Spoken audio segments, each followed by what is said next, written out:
What's up, kids? David Johnson here, back with Emotional Fire Volume number 4. This week is entitled Jeff Bridges and Fearless. To be honest with you, I don't remember exactly how I went about writing this column. I believe I just stumbled upon the video clip, which is from the movie Fearless, and just really fell in love with it, and it got me doing a lot of soul searching and thinking, which then brought about the column, right? Pretty simple. If you haven't watched the clip, please now go watch the clip. It's an amazing clip. It's a great clip. But it really got me thinking. As many of you know, I was a philosophy major. I have a degree in philosophy. I started studying philosophy probably when I was about 15 years old. And when I was younger, I was pseudo-religious, if you will. I believed what my parents taught me. And it wasn't really until probably around 2009, 2010 that I started to rethink a lot of things, not only in terms of my beliefs when it came to religion, but when it came to the impact that had on my daily life. I started to realize around 2010, which is when I got fired from Lifetime and started over at Coliseum, now my fourth place working as a personal trainer and rebuilding my business and all that crap, that I wasn't afraid anymore. And I started looking around and realizing that in almost all of the situations that I was in my life, I really wasn't fearful. Not that I was ever a very fearful person. I was always pretty hell-bent on doing my own thing and getting my way and forging ahead. But I realized that I explicitly no longer had any fear. And I realized part of the reason for this, and this might sound strange, but was because I'm an atheist. Yes, I believe when you die, that's it. It's over. You're in the mud. C'est la vie, and hope you had a good time, right? But the funny thing about that, the corollary of that, is when all is said and done, there's no grand judgment waiting for you. There's no repercussions waiting for you. What does that mean? It means the judgment, it happens here and now. All right? The judgment that you get to go through is the life that you live every single day, the choices that you make, and the outcomes related to those choices. So I really think, so many people walk around living in fear of certain things, whether it's fear of failure or even fear of success, because they think there's going to be some repercussion that's kind of, quote unquote, out of their hands.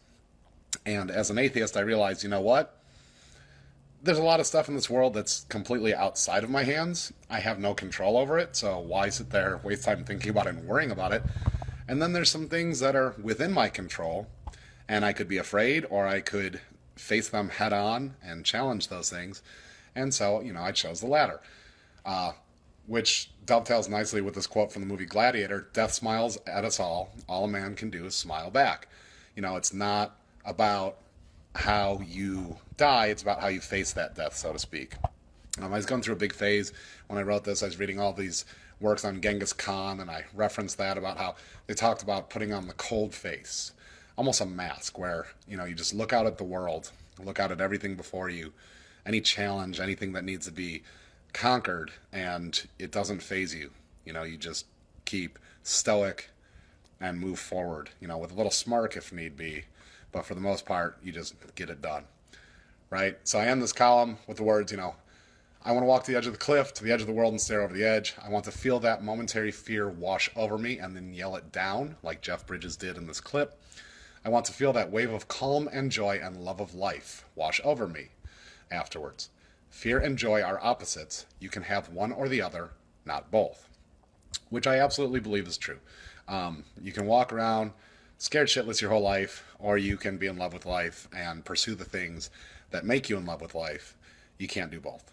So coming back to the column, I personally want to choose to be that samurai monk, that gladiator that walks proudly and courageously into death.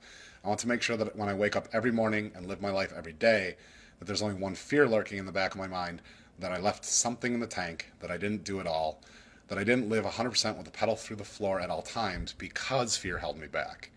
The only thing that I'm afraid of is being afraid, right? So, in working with a lot of my clients, people that have maybe lofty goals or not quite sure if they can get there, I think fear a lot of the time does factor in. What are people going to think about me? What are people going to say? What if I can't do it? What if I can't stick to it? And, I'm not going to lie. This is going to be a recurring theme with these videos I can see. It's hard for me to be empathetic, meaning I guess I understand where you're coming from. I mostly don't. Pony up, man. Man the fuck up. You only got one life to live. When you're done, you're in the mud, or you're up in some heavens and everything's good anyway, so who cares? You have a limited amount of time here, so live big or go home. Fear has no room in my life. You know, that doesn't mean that I'm not occasionally. I was playing with Raven at the playground last week, and I climbed up on some big rocky apparatus, and I have a little momentary fear of heights. You know, that natural, innate fear, that's something you can't do all that much about.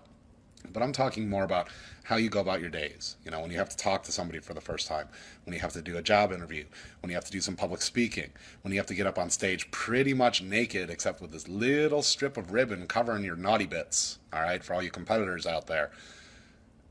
Why be afraid?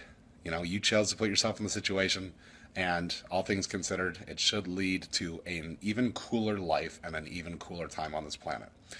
So, David Johnson, Emotional Fire, Volume Number 4, Jeff Bridges and Fearless. Moral of the story, fuck fear. It has no purpose in our lives, so get over it and start living a little bit bigger. I will see you next time. Peace.